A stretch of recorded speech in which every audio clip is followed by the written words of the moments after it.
The midnight caller. Emily had just settled into bed after a long day at work when her phone rang. She glanced at the clock. It was midnight. The number was unknown. Curious and a bit apprehensive, she answered. "Hello?" There was silence on the other end, but she could hear faint breathing.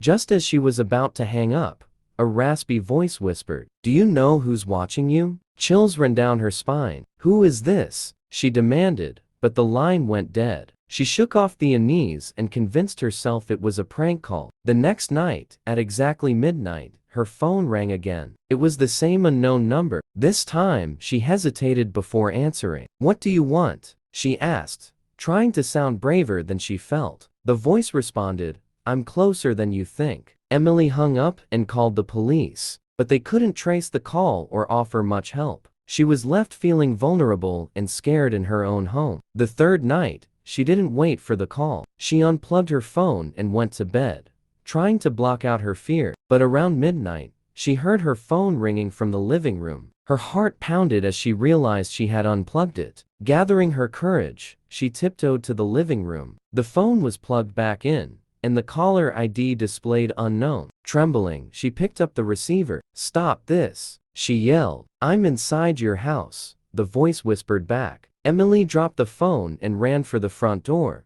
but it wouldn't budge. Panic surged through her as she turned to see a shadowy figure emerging from the hallway. She grabbed a vase and hurled it at the figure, then darted to the kitchen, fumbling for a knife. She heard footsteps approaching. With shaking hands, she gripped the knife and prepared to defend herself. The figure stepped into the light, revealing a familiar face, her neighbor, Mr. Johnson. "Why are you doing this?" she cried. He smiled eerily. "I've been watching you for a long time, Emily.